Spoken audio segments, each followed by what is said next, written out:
हरण करेंगे, उनका प्राण हरण होगा।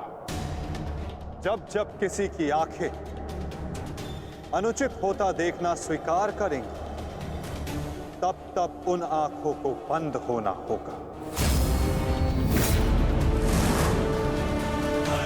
यही नियति है, यही प्रारब्ध है, और यही है इस महाभारत का कारण और निवारण।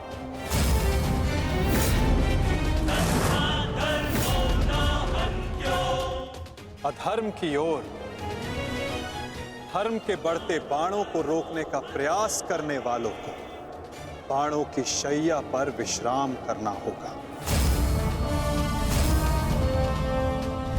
जो अधर्म की आज्ञा पर शीश झुकाएंगे, उन्हें स्वयं का शीश कटाना होगा।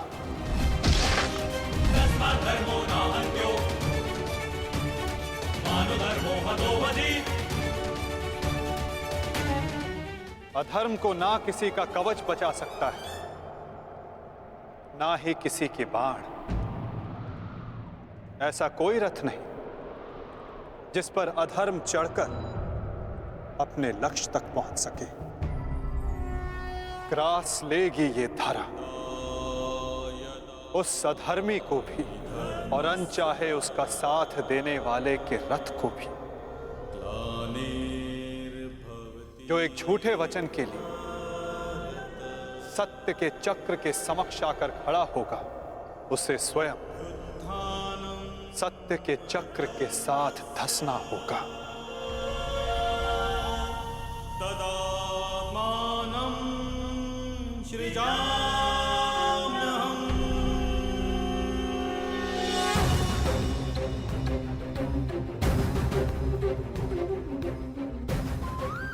ये तुम्हारे अपमान का नहीं, समस्त स्त्री जाति के अपमान का प्रतिकार है पांचाली। संसार को समझना होगा कि कभी किसी स्त्री को प्रतिशोध के लिए ना ललकारें, क्योंकि प्रतिशोध पाकर मन की अग्नि शांत नहीं होती, अपितु और धधकती है। यही है इस महाभारत का संदेश और नियति का उपदेश।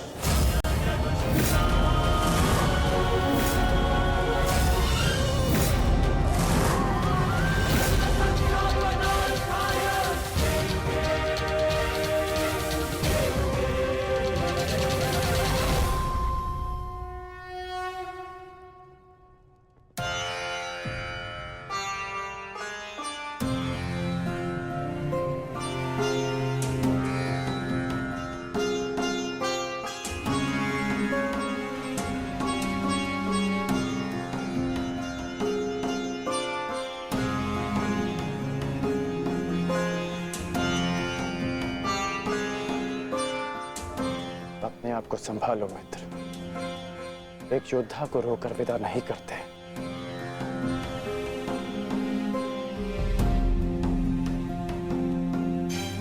हम तो शासन का बलिदान जो व्यर्थ नहीं जाने देंगे। आगे बढ़ो मित्र, अपने अनुज की अंतिम विधियां पूर्ण करो।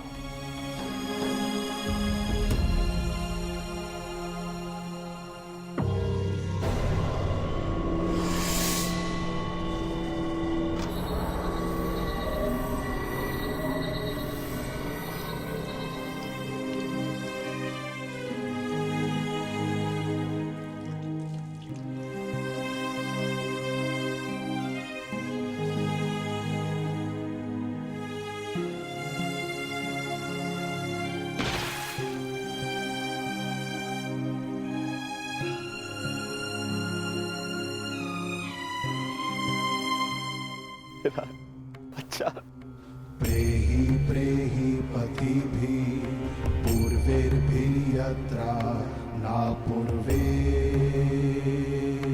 पितरपर्युः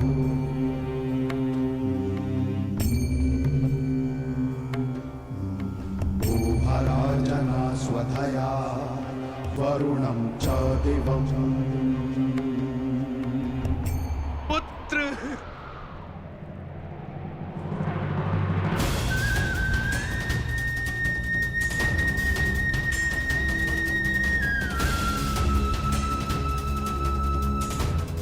क्यों?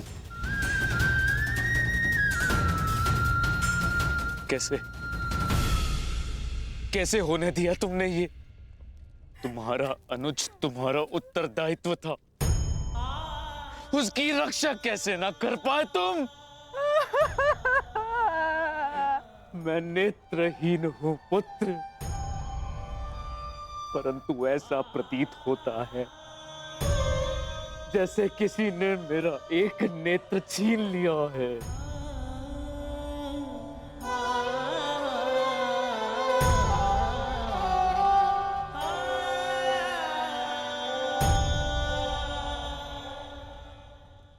कहते हैं सर्वनाश उत्पन्न होने पर जो उसे आधा बचा ले पुत्र, वो ज्ञानी होता है पुत्र। मैं अपने 99 पुत्रों को तो खो चुकी हूँ, परंतु मैं अपना अंतिम पुत्र नहीं खोना चाहती, नहीं खोना चाहती।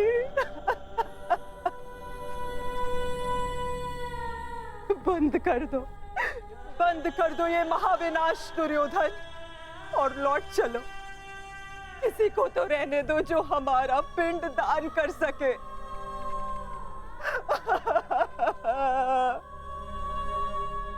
चलो पुत्र, लौट चलो। नहीं, अब इस युद्ध को रोका नहीं जा सकता। मैं इस युद्ध के ऐसे पड़ाव पर पहुंच चुका हूं जहां से पीछे लौटना संभव नहीं। ये दलदल या तो मुझे निगल जाएगा और या मैं इसे समाप्त कर दूंगा। अब या तो उन पांडवों का अंत होगा और या तो मेरा। नहीं।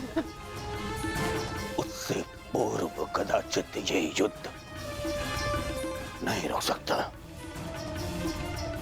अब ये युद्ध ना मुझे राज्य के लिए लड़ना है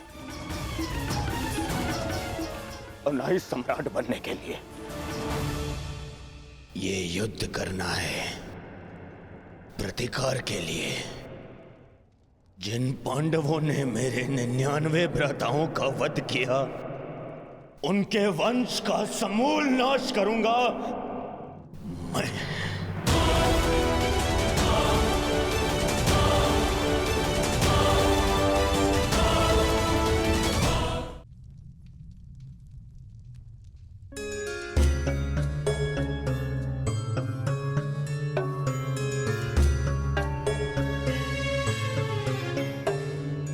शरीर और सेना के बल से अधिक महत्वपूर्ण आत्मबल होता है युधिष्ठिर। और इस प्रकार युद्ध के मध्य में सम्राट का मन दुर्बल पड़ जाए, ये उचित नहीं है। तुम ये मत भूलो युधिष्ठिर कि ये महायुद्ध केवल तुम्हारा नहीं है, ये संपूर्ण भारतवर्ष की उस प्रजा का भी है जो न्याय चाहती है, जो अधर्म से मुक्ति चाहती है, जो तुम्हें हस्तिनापुर का योग्य उत्तराधिकारी मानते हैं, जो तुम में भारत का योग्य सम्राट देखते हैं। इस युद्ध में तुम्हें सम्राट बनते देखने के लिए अनगिनत सैनिकों ने अपनी आंखें बंद कर ली युधिष्ठिर, और आज भी अनगिनत सैनिक सज्ज हैं अपना बलिदान देने के लिए। एक सम्राट का कर्तव्य है कि वो अपनी सेना, अपनी प्रजा का मार्गदर्शन करे, ना कि स्वयं दुविधा में फंस जाए।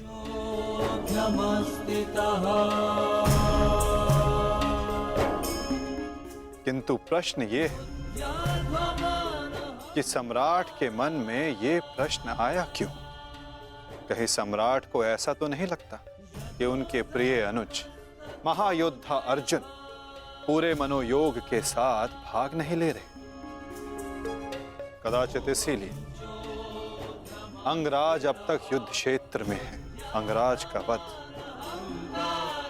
केवल अर्जुन के हाथों संभव है। यदि युद्ध भूमि में अर्जुन अंगराज का वध कर देते हैं तो अवश्य ये संभव है युधिष्ठिर।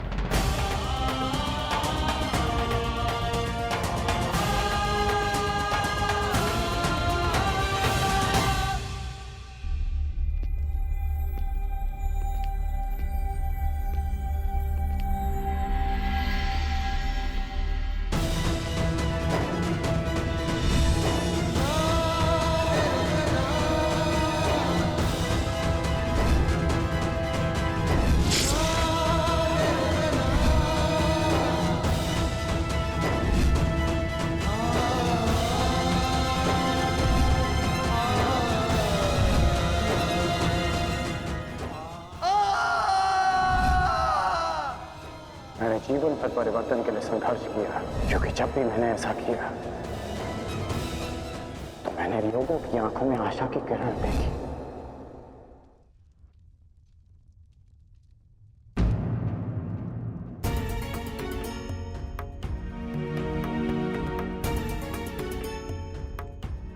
जिस परिवर्तन के लिए तुम लड़ रहे हो उसके लिए सबसे पूर्व तुम्हें सशक्त होना होगा कर्ण।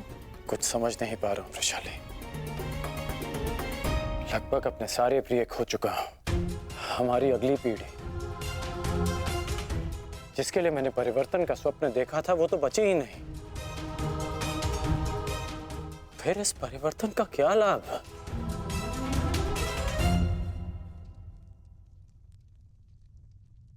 तुमने जो जो सहा है मुझे उसका भान है कर्ण, परंतु कुछ नवीन पाने के लिए बलिदान करने ही पड़ते हैं। युद्ध में योद्धा वीर गति प्राप्त करता है ये भी जानते थे। धन की, प्राण की, अपनों की हानि होती है ये भी तुम जानते थे कर्ण। फिर आज ये उद्विग्नता क्यों? इस समय तुम कौरव सेना के सेनापति हो अंगराज, और तुम्हारी सेना को तुम्हारे मनोबल की आवश्यकता है। उन्हें एक सशक्त सेनापति चाहिए, ना कि एक टूटा हारा योद्धा। हम सबको तुम पे विश्वास है कर्ण, मुझे तुम पर विश्वास है।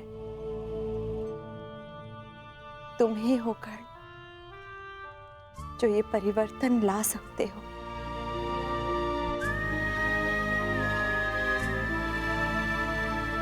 मैंने तुम्हें कितने कष्ट दिए हैं, फिर भी सदा तुमने मेरा साथ दिया, मुझे साहस दिया।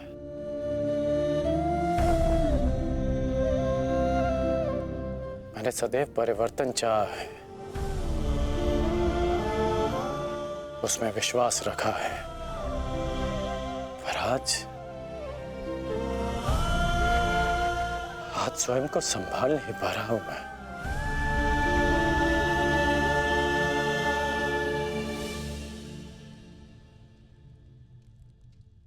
स्वयं को संभालो सर सेनापति, इस तरह टूटो मत, क्योंकि अगर तुम टूटे तो परिवर्तन का वो स्वप्न टूट जाएगा।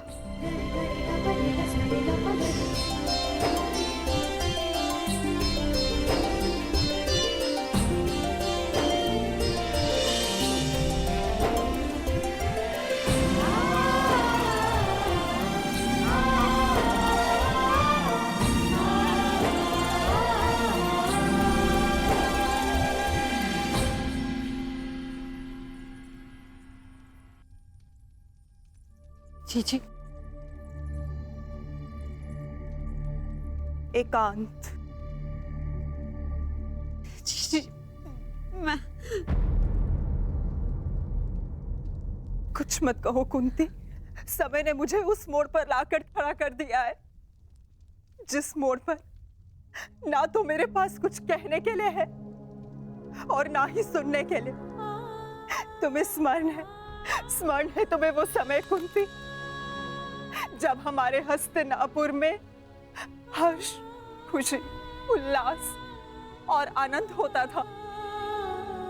मुझे दंभ होता था कि मेरे कक्ष में 100 और तुम्हारे कक्ष में 5 दीपक हैं। परंतु आज मेरा ये कक्ष अंधकार में डूब गया है। एक एक करके इस अभागिन माता ने अपने 99 पुत्र खो दिए हैं। परमात्मा से 100 पुत्रों की माता होने का सौभाग्य पाकर भी आज मेरे दोनों हाथ खाली हैं। माता के आंसू तो अपने एक पुत्र के वियोग में सूख जाते हैं, परंतु मैं अभागिन गांधारी अपने 100 पुत्रों के विलाप के लिए अश्रु कहां से लाएगी कुंती? कहां से लाएगी? ऐसा नहीं है दीदी, ये दुर्भाग्य नहीं, हमारी असफलता है। दीपक का दर में जलना ये तो संभालने वाले के हाथ में है कि वो उस दीपक से प्रकाश करवाता है। क्या अपने घर को सुहा कर लेता है, क्या अपने संतान पर अपना नियंत्रण खोने के कारण ये युद्ध हुआ है, जिसका परिणाम हम माताएं भुगत रही हैं। जो पीड़ा आपकी है जीजी, वही पीड़ा मेरी भी है। आज आप जिस परिस्थिति में हैं, मैं भी स्वयं उसी परिस्थिति में बंधी हूँ।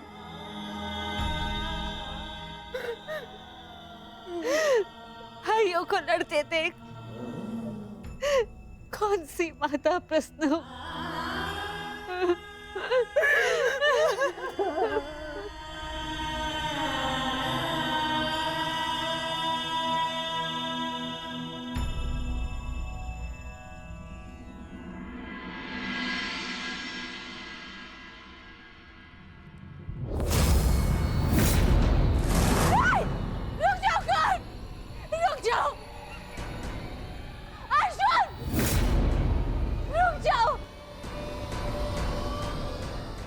जोड़ती हूँ, दोनों रुक जाओ।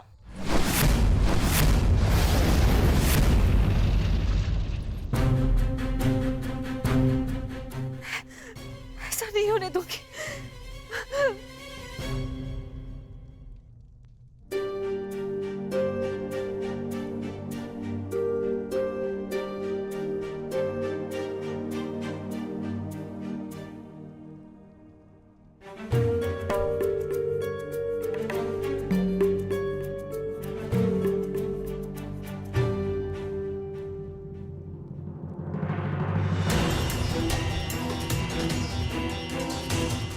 राजमाता,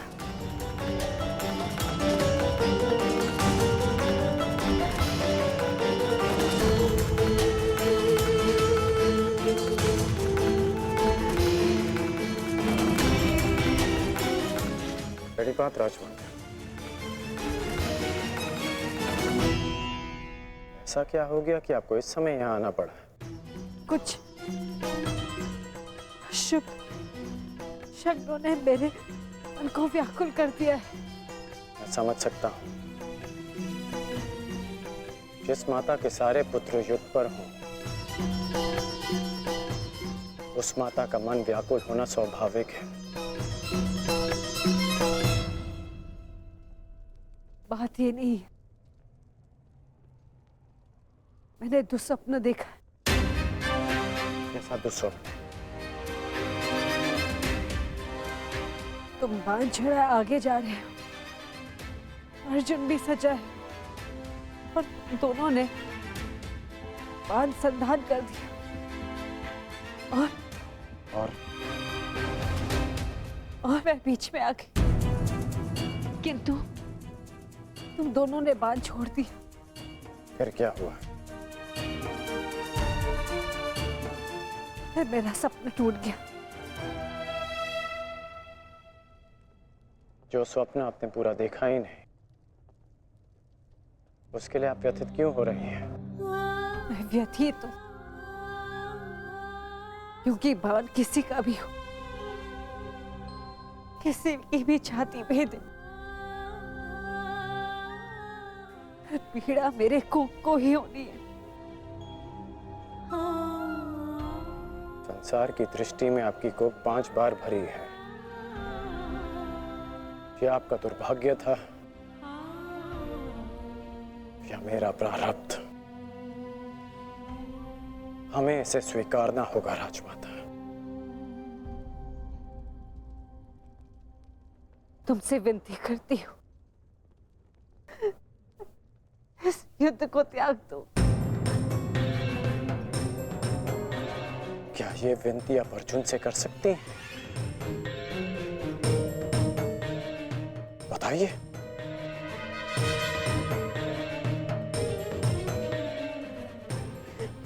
विवश हूं। परंतु हम विवश नहीं हैं पुत्र।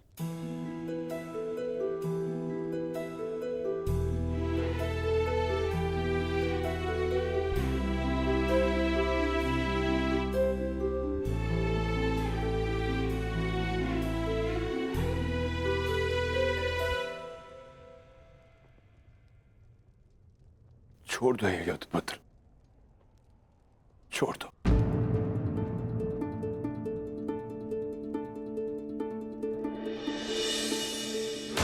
पिताश्री, आपके पिता के आदेश के साथ साथ हमारा आदेश भी सम्मिलित है पुत्र। छोड़ दो ये युद्ध पुत्र। ये युद्ध परिवर्तन के लिए नहीं, विनाश के लिए।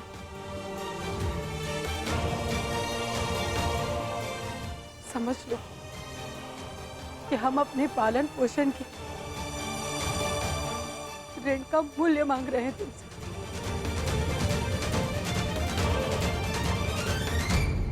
लौट चलो पुत्र, लौट चलो।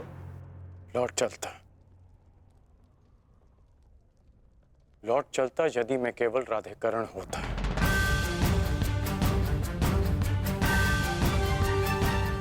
अब मैं कौरव सेना का सर सेनापति हूं पिताश्री। मैं नहीं लौट सकता।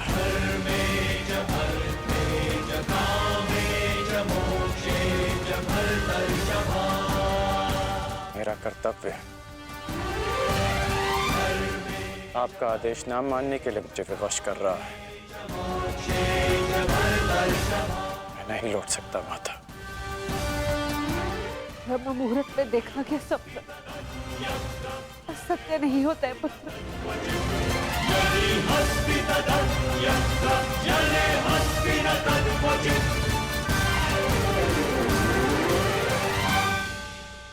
आपका स्वप्न टूटा है राजमाता,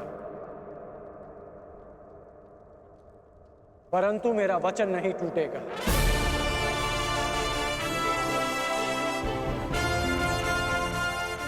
सूर्योदय होने को है।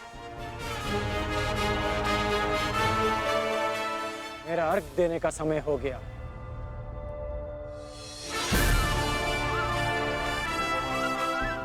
आज्ञा दीजिए। प्रणिपात।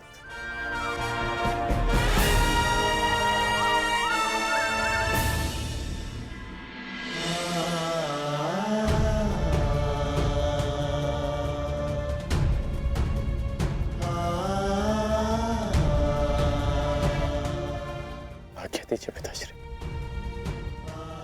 आयुष्मान भव।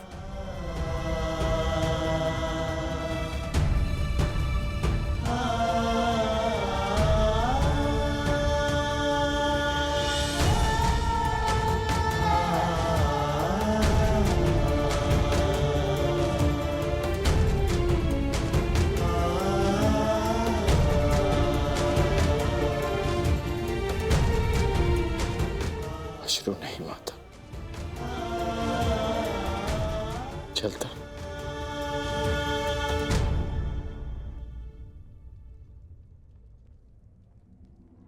यशस्वी भव।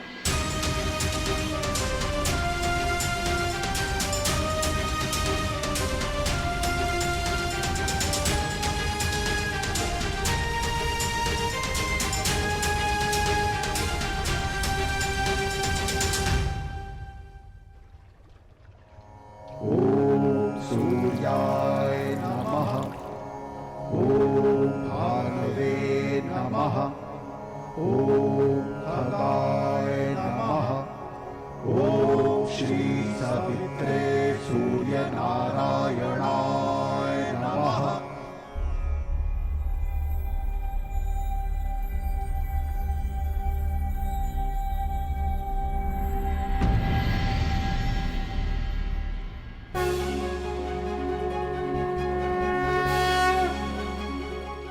प्रणाम गुरुदेव, प्रणाम। आयुष्मान भव पुत्र, आयुष्मान भव।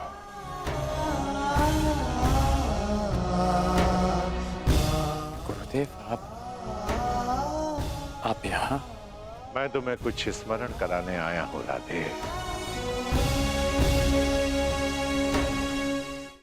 यदि मेरे गुरु मुझसे कुछ मांगे, आदेश दीजिए गुरुदेव। मैं तुमसे कुछ मांगने नहीं आया हूँ पुत्र, तुम्हें कुछ और स्मरण कराने आया हूँ। समय आ गया है गण, उस विजय धनुष को धारण करने का।